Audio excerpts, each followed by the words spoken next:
امام حنبل رحمۃ اللہ علیہ سے بڑے بزرگ وہ کہتے تھے کہ یا اللہ ایمان پہ لے جائیں، کہ شیطان نے آخری وقت میں بھی آ کے ان کو کہا کہ حنبل احمد تو اپنا ایمان بچا کے لے جا رہا ہے، تو انہوں نے کہا نہیں، ابھی چند سانس باقی ہیں، ایمان بچا کے۔ تو ایمان بچانے کے 7 نسخے میں نے پڑھے، 7 نسخے، جو ان 7 باتوں پہ عمل کرے گا انشاءاللہ اس کو ایمان پہ موت آئے گی۔ وہ میں آج آپ کو تحفہ دے دیتا ہوں۔ نمبر ایک جس کو ایمان پہ موت آئے گی وہ کون ہے؟ جو نیک لوگوں کی صحبت میں اکثر بیٹھتا ہے، جو نیک لوگوں کے پاس جا کے بیٹھتا ہے، اس کو ایمان پہ موت نصیب ہوگی۔ نیک لوگ کون ہیں؟ لمبی بات نہیں بتاتا، 2 باتیں بتاتا ہوں۔ نیک لوگ کون ہوتے ہیں؟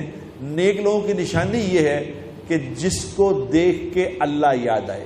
نمبر 1 نیک آدمی وہ جس کو دیکھ کے اللہ یاد آئے اور جس کے پاس بیٹھنے سے دنیا کی بے رغبتی ہو، دل میں دنیا کی بے رغبتی پیدا ہو، یہ ہے نیک انسان۔ اور اس دنیا میں میں نے ایک تو دیکھا، اور بھی ہوں گے، میں نے ایک دیکھا، اس کا نام تھا شیخ عبد الوہاب صاحب رحمۃ اللہ علیہ۔ جب ان کے پاس جا کے میں بیٹھتا تھا خدا کی قسم لگتا تھا کہ دنیا بیکار چیز ہے۔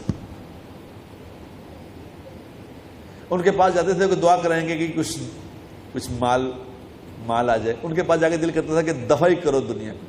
یہ وہ ایک آدمی دیکھے، ایک اللہ والوں کے پاس بیٹھنا، نمبر 1۔ نمبر 2 نسخہ جو اپنی نگاہوں کی حفاظت کرے گا اس کو ایمان پہ موت آئے گی۔ یاد رکھیں، نگاہوں کی حفاظت کرنے والے، اپنی نگاہوں کو بچا کے رکھنے والے، نگاہوں کو جھکانے والے۔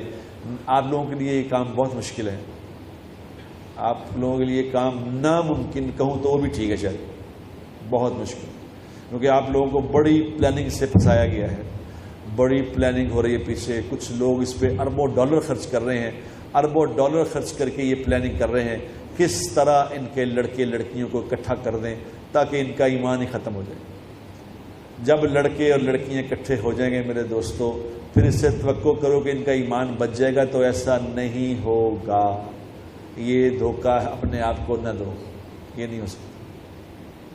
جو نگاہوں کی حفاظت نہیں کرے گا میرے بھائیوں، یاد رکھنا، جو نگاہوں کی حفاظت نہیں کرے گا موت کے وقت اس سے ایمان چھین لیا جائے گا۔ یہ بڑی خطرناک بات ہے۔ جو نگاہوں کی حفاظت کرے گا اس کے بارے میں کہا جاتا ہے کہ اس کو ایمان پہ موت آئے گی، اور جب کوئی غیر محرم سامنے آئے تو اس کو دیکھ کے جو نکاح جھکا لے گا تو اللہ اس کو ایمان کی حلاوت اسی وقت نصیب فرمائیں گے، نقد۔ نمبر 2۔ نمبر 3 جو نماز مسواک سے پڑھے گا، مسواک سے نماز پڑھے گا، مسواک کی نماز اور بغیر مسواک کی نماز میں پتہ کیا فرق ہے؟ مسواک والی نماز کا دوسری نماز سے 70 گنا زیادہ اجر ہے، 70 گنا۔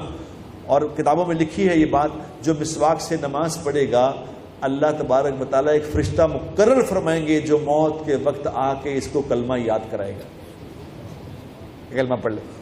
نمبر 3۔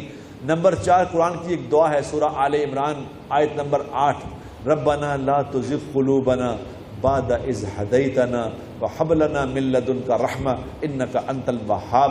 یہ قرآن کی آیت ہے کہ یا اللہ جب تو مجھے ہدایت دے دیتا ہے پھر واپس نہ لیں، یا اللہ اس کو بس اب دے دیا تو۔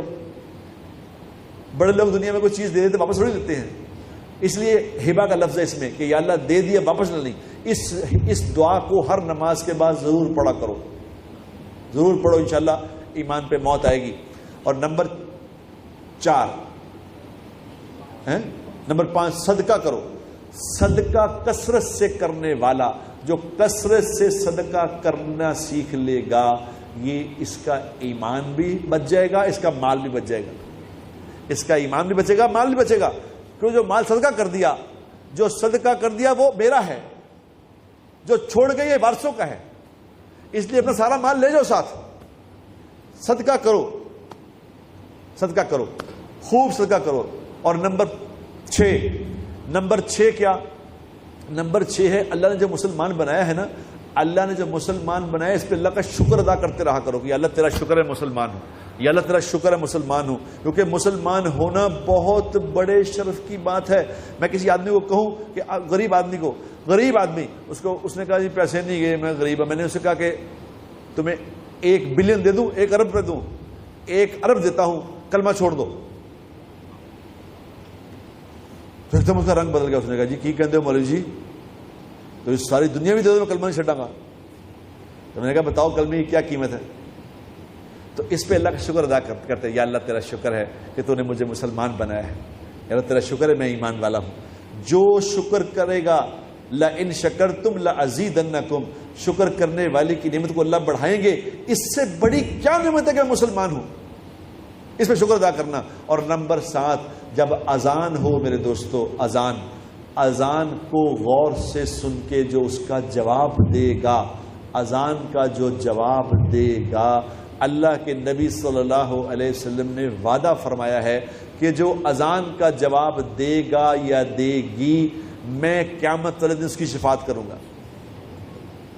اب جس کی شفاعت کا وعدہ اللہ کے نبی نے کر لیا ہے تو اس کو موت ایمان پہ آئے گی کہ نہیں آئے گی؟